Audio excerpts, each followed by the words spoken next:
As the name clearly suggests, with weather gadget, you can show the weather of an area of your choice.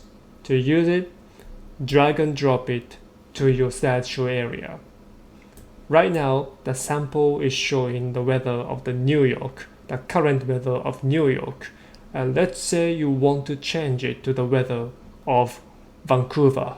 To do so, go to the property section and modify the location by clicking the pin icon and type Vancouver.